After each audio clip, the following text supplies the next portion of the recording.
It's weird how even small moments of reprieve that we glean, moments where we're able to escape from the responsibilities thrust upon us by life, never seem to last. In fact, sometimes, by pure happenstance, our paradise becomes hell, and thus turns into responsibility. The whims of fate aren't always generous. The precipice of the events that would lead to my despair happened 2 weeks ago. My best friend Aiden had missed school for 2 days after falling ill. I went to see him the first day, which his mother was quite pleased about. Unfortunately, he wasn't up for my visit. I didn't know that would be the prelude to the ending of our bond. When Aiden came back to school, he was deathly pale. So much so, it looked like he'd been in a grappling match with the Grim Reaper. I tried to talk with him during lunch and between classes, but his standoffish demeanor gave no purchase. What made it worse was that Aiden's ghoulish appearance hadn't deterred his bullies a single iota. The teachers tried many times to stop them in the past, but when the leader of the group of misfits is the principal's son, one will only get in so much trouble. It was a week into Aiden's return that the bullying escalated. During lunch, I noticed Aiden being led into the stairwell at the back of the cafeteria. After a few minutes of debating if I should see what was going on, I followed in pursuit. The principal's son, Faust, had Aiden pinned to the wall on the basement floor. His group of cronies surrounded Aiden like a flock of scavenging vultures among carrion. You know, I'm real tired of you staring at me all the time, freak. How about we do something about that? The glint of a scalpel shined in the stairwell. I hope you're not planning on actually doing anything with that. Not even your dad will be able to save you if it's found out you brought what could be considered a weapon to school. I spoke. The harrowing group of wannabe thugs looked at me with contempt. I'm just trying to scare the turd, is all. He's no fun anyway. He shrugged as he let Aiden go. Luckily, your girlfriend saved you this time, dweeb. He bellowed before the group took off. Bounding down the stairs, I tried grabbing Aiden's hand, but he recoiled. How nice, my guardian angel. Coming to the rescue once again. At one point, being his guardian angel was a term of endearment. He said the very words when we first met in the park in autumn all those years ago. My mother took me on a picnic trip away from the prying eyes of my authoritative father. While setting up, we heard the cries of a frightened boy not far off in the distance. A loose dog was gnashing its teeth at him, which I promptly chased away with a stick. I can still recall how warm he was as he squeezed me, burying his face into my chest, snot ruining my favorite pink dress. A sense of elation ran through me at the time. At the ripe age of 10, I learned what it felt like to be needed and relied upon, and I clung to that, and ultimately him, being that misfortune was tethered to Aiden at the hip. I didn't need your help. I could have handled it. It was those 2 days you were absent, I muttered. Not this again. Well then talk to me, Aiden. Ever since you were absent, you haven't been the same. And look at you. You don't even look the healthiest. Spray tan isn't going to change that. His eyes glinted with animosity. How astute, detective. He turned and walked inside the basement. Sewer pipes and wires lined the ceiling of the corridor.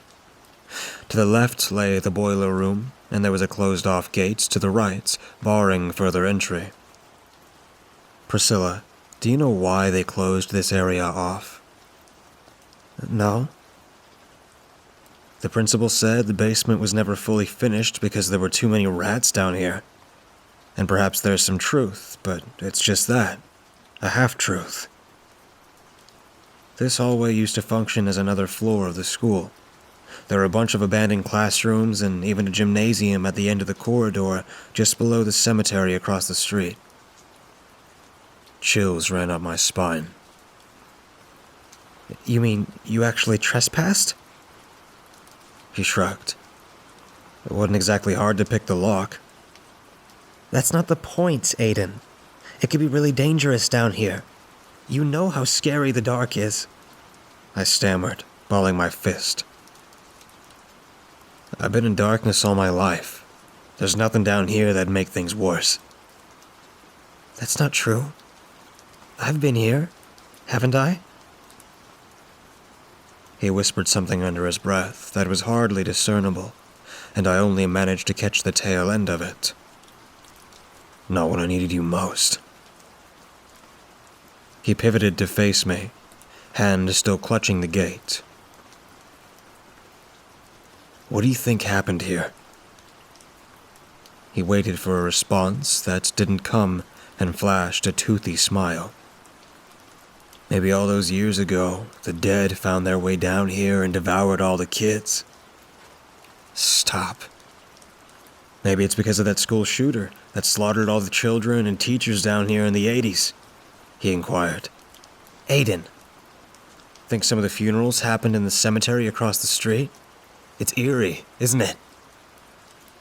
This isn't you. He leaned in real close to me, close enough that I should have felt his breath on mine, but it was startlingly weak. I don't need you anymore. I know I might look like I'm a walking corpse, but I've never felt more alive. The lunch bell chimed as he walked past me. I stopped interacting with him altogether after that. I'd like to say the reason I did it was out of respect, but the real reason was the brewing concoction of denial and fear. On the surface, I was scared I had lost my best friend. Underneath that, there was a more primordial inkling that did not dare surface. I focused on my responsibilities at home under my father's scalding guidance. I was at the age where I needed to join my parents, though my mother was more than supportive of me having a balanced life.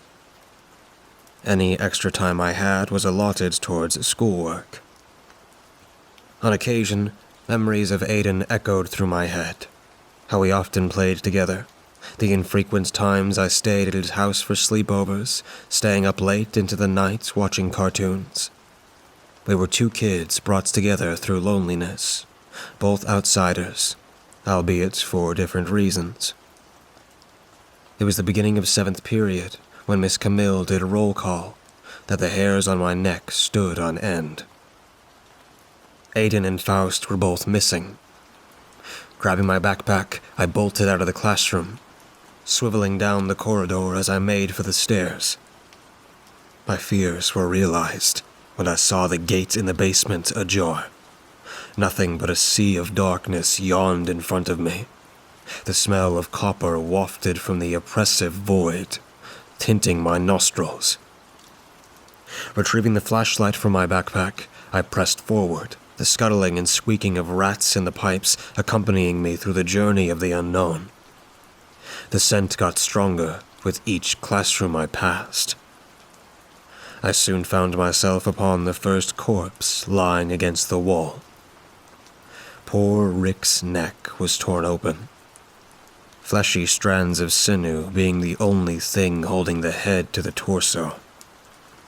A scream echoed from down the corridor. I dashed past the remaining bodies carefully to avoid slipping on the blood pooled on the ground. A hulking form had Faust pinned to the floor in the gymnasium. Get off me, you monster!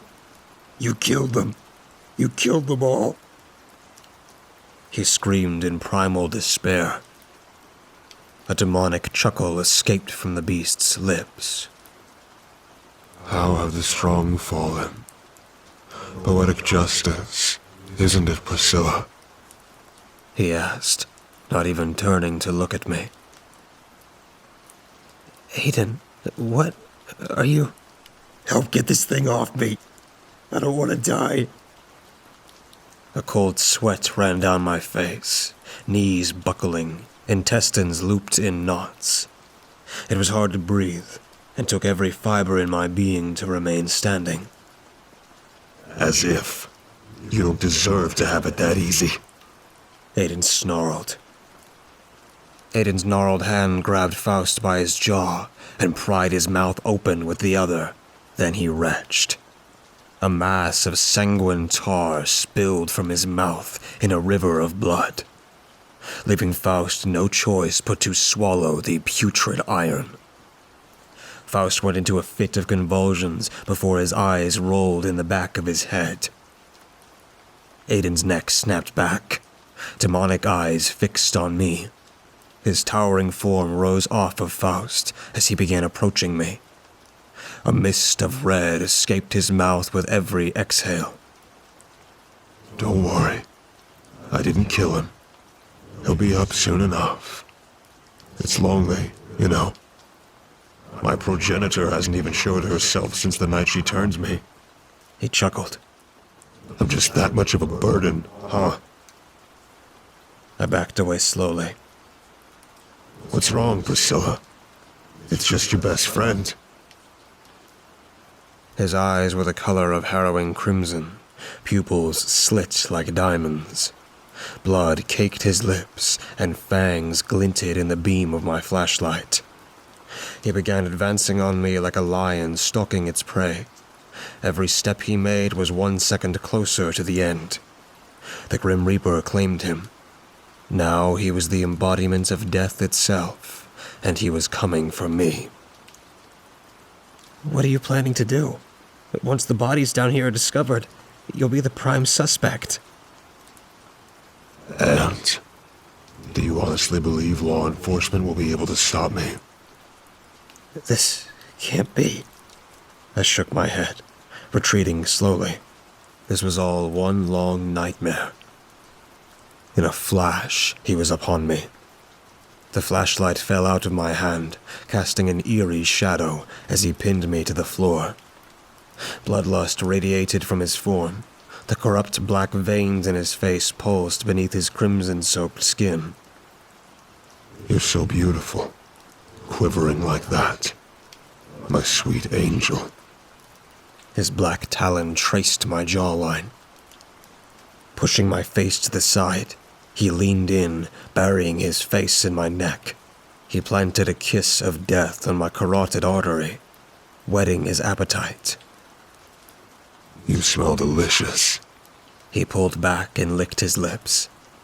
And I'm sure your blood will be just as wonderful. Oh, how I'd love to take a sip. I closed my eyes, waiting for my inevitable peril. But it wouldn't be enough, so I'll refrain from doing so. So, you don't plan on killing me? I whispered, looking at him, tears streaming from my eyes. Of course not. We're best friends, aren't we? I have something else in mind. If anything, it will strengthen our bond, tying us together for all eternity. Every word undulated, reeked with decay. Dread dawned upon me as he smiled at my realization. Bingo. Now open wide. Bones cracked as his jaw unhinged. Carnivorous maw, a fleshy tunnel that threatened to swallow me. He pried at my lips, then a flicker of silver danced through the air, lacerating flesh as I removed the silver switchblade from my pocket. He reeled back in pain and shock, gargling on the blood that flowed down his neck like water. It took me more than one attempt to right myself. With bated breath, I ran, using all the momentum I could muster to drive my knees into his sternum, kicking him to the floor. I raised the blade above my head, screaming as I drove it into his chest. Falling back, I scrambled away as he writhed in agony. The wound in his throat already began to heal. Disoriented as I was, I fumbled through my backpack. Then I set up the purification symbol by forming the triangular boundary around Aiden with my talisman. I removed the sewing needle from my breast pocket and drew blood, marking each talisman with my life force. Taking a knee, I racked my brain to remember the incantation my mother and father used during each kill. I'd seen them do it countless times, yet it eluded me in my frightened state. I swam past the fear, the betrayal and hurt that clouded my thoughts. Finally, the words came. I recited the chant, and a pillar of light inside the purification field illuminated the gym. I don't know why, but I looked at Aiden. My heart dropped at the smile on his face. His body sizzled, starting from the bottom up. The blood on his face washed away, as if he had just been baptized. He looked just like Aiden. My Aiden. You're really cool, Priscilla. I never imagined you were an executioner. It all makes sense now. He looked at peace as if he was finally being relieved of his long-standing suffering. I shouldn't be surprised. I did always say that you were my guardian angel. Pain swelled inside me at his words. I so desperately tried to avoid this outcome, and the consequences were the lives of several people as a result. Do you think someone like me would be accepted? Will I finally be able to rest? Not willing to break the incantation, I didn't answer. Probably not, right? I just wanted to say. Tears rolled down his eyes. I'm sorry. And I guess this is goodbye. His body vanished into the ether, and the pillars disappeared, leaving nothing but my weapon behind. I'm sure you will, Aiden. I'm sure you will, I murmured, despite the teachings that said otherwise. The tears came full force, and I bawled my eyes out until something within me broke inside that dreary gymnasium. After retrieving my knife and flashlight, I beheaded Faust, not willing to risk the onset of another monster. My cell phone buzzed, and I received a text from my mother congratulating me on completing the first trial of becoming an executioner.